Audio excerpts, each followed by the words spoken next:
اعوذ باللہ من الشیطان الرجیم بسم اللہ الرحمن الرحیم السلام علیکم ورحمۃ اللہ وبرکاتہ۔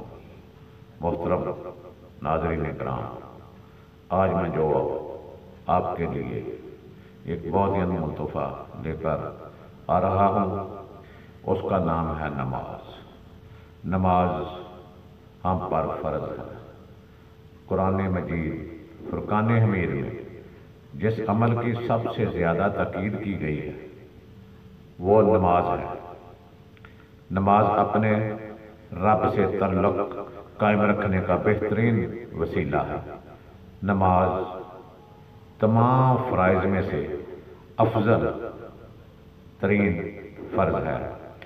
نماز دنیاوی پریشانیوں سے نجات دلاتی ہے۔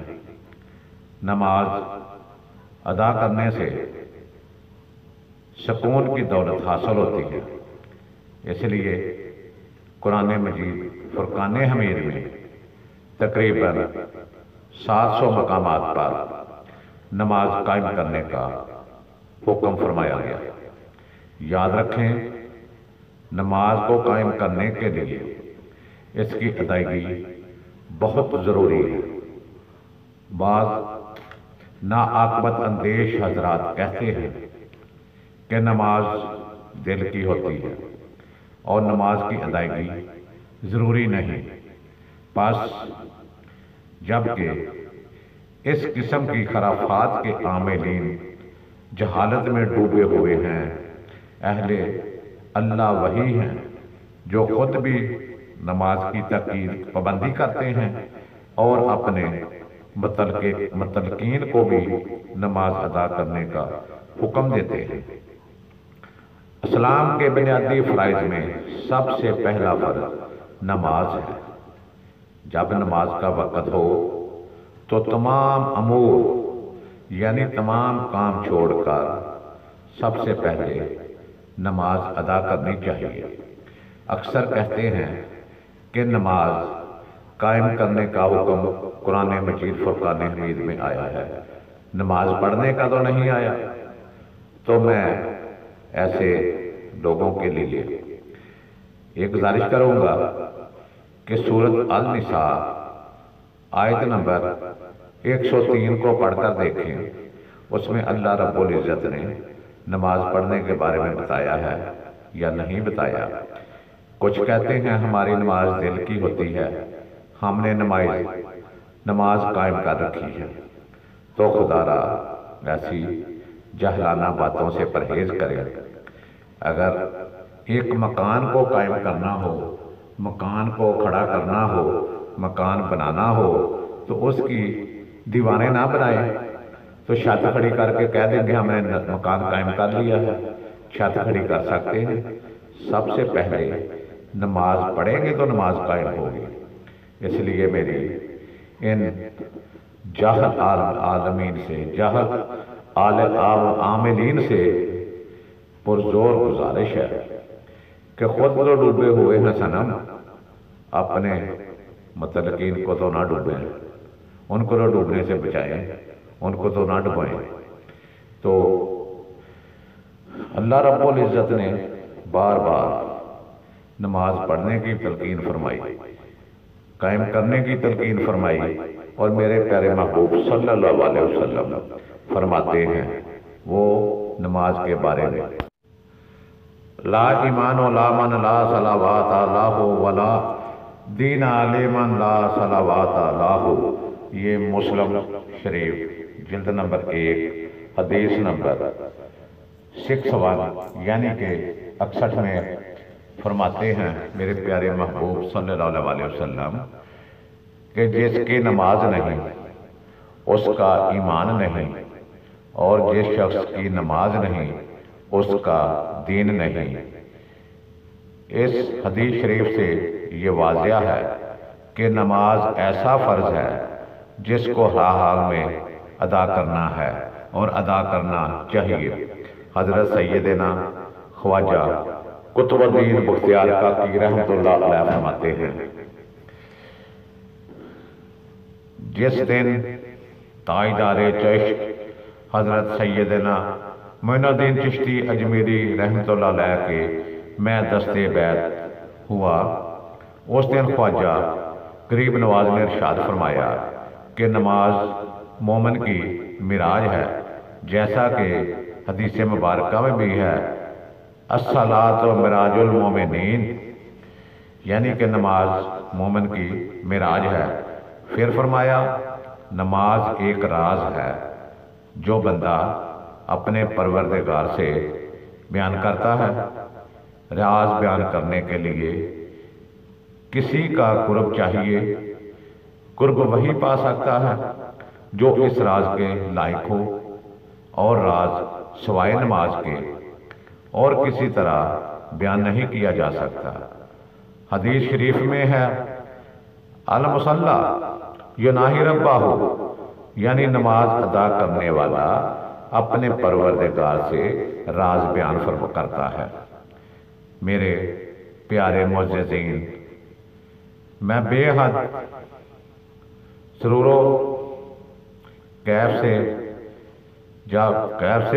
ہوتا ہوں جب انسان باقاعدہ نماز ادا کرتا ہے تو وہ بھی سرور و کیف میں ہو جائے گا، تو وہ اس کیفیت سے آشنا ہو جاتا ہے۔ حالانکہ نماز ادا کرنے سے انسان گناہوں سے پاک ہو جاتا ہے۔ حضرت سیدنا ابو ہریرہ رضی اللہ تعالیٰ عنہ سے روایت ہے کہ شہر یار نبوت امام الانبیاء حضرت سیدنا محمد مصطفیٰ احمد مجتبیٰ صلی اللہ علیہ وآلہ وسلم فرماتے ہیں کہ اگر کسی شخص کے گھر کے دروازے کے باہر نہر جاری ہو جس میں وہ روزانہ 5 مرتبہ غسل کرے تو کیا اس کے بدن پر کوئی میل باقی رہے گی؟ صحابہ کرام رضوان علیہم اجمعین نے عرض کیا یا رسول اللہ صلی اللہ علیہ وآلہ وسلم، نہیں، کچھ میل باقی نہیں رہے گی۔ تو حضور صلی اللہ علیہ وسلم نے فرمایا بس یہی کیفیت ہے 5 نمازوں کی، اللہ تعالیٰ ان کے تمام گناہوں کو مٹا دیتا ہے۔ یہ بخاری شریف جلد نمبر 1 صفحہ نمبر 76، مسلم شریف جلد نمبر 1 صفحہ نمبر 108، مشکوات شریف صفحہ نمبر 57۔ ایک اور حدیث مبارکہ میں آپ صلی اللہ علیہ وسلم فرماتے ہیں جو شخص نماز کی پابندی کرے گا تو نماز اس کے لیے نور کا سبب ہوگی، اور قیامت کے دن نمازی کے لیے بخشش کا ذریعہ ہوگی۔ یہ مسند احمد بن حنبل جلد نمبر 1 صفحہ نمبر 176۔ ہمیں چاہیے کہ ہم نماز کی ادائیگی کریں اور کوشش کریں کہ نماز قضا نہ ہو، نماز کو اس کے وقت میں ادا کریں، خشوع و خضوع کو اختیار کریں۔ خشوع و خضوع کا مطلب یہ ہے کہ ہم جسمانی اور روحانی دونوں طرح سے اللہ سبحانہ و تعالیٰ کی بارگاہ میں نیاز بندی اختیار کریں، تکبر کو قریب نہ آنے دیں۔ جب اللہ کی بارگاہ میں سجدہ پیش کر لیا تو خود ہی تکبر ختم ہو جانا چاہیے۔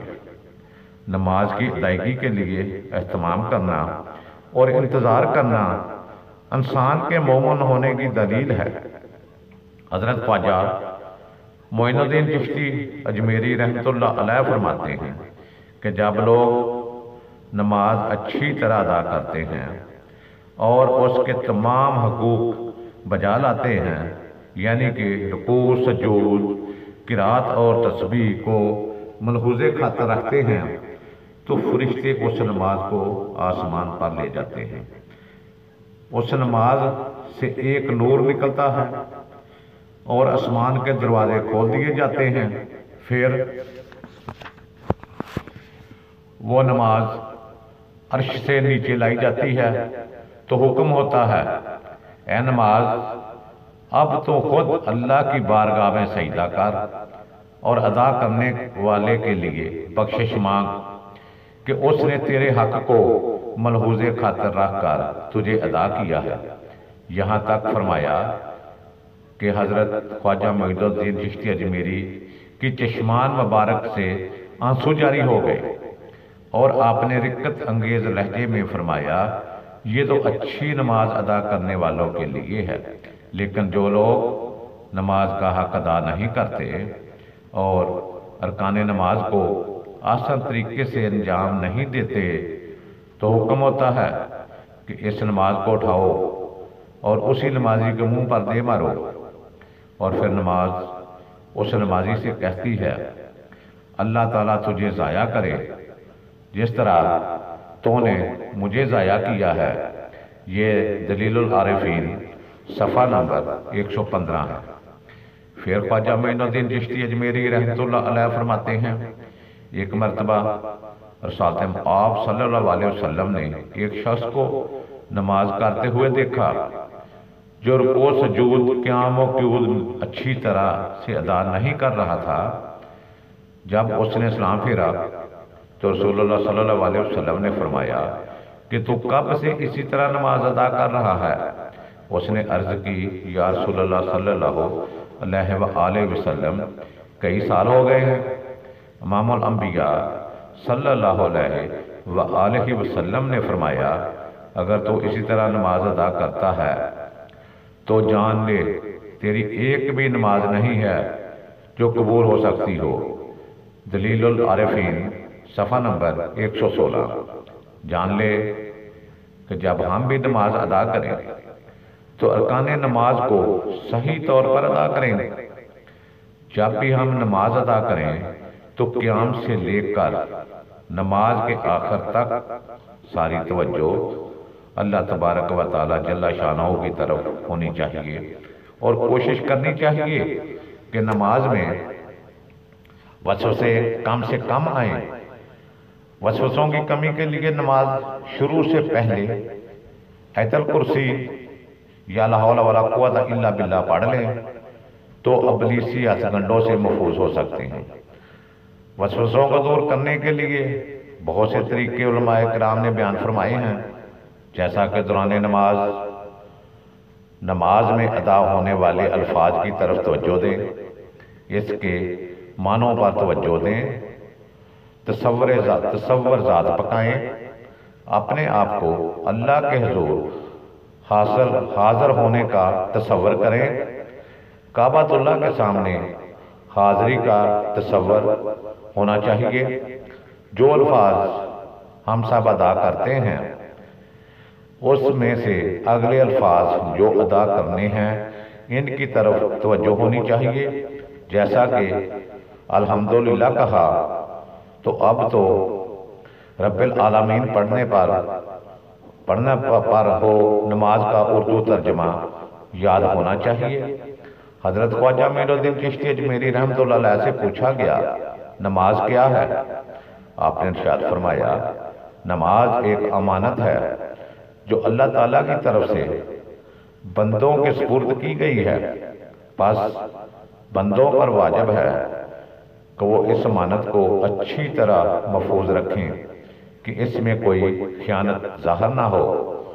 دلیل العارفین صفحہ نمبر 119۔ اللہ تعالیٰ ہمیں بزرگوں کے فرمودات کے مطابق اور پیارے محبوب صلی اللہ علیہ وسلم کے فرمان پر عمل پیرا ہونے کی توفیق عطا فرمائے، آمین۔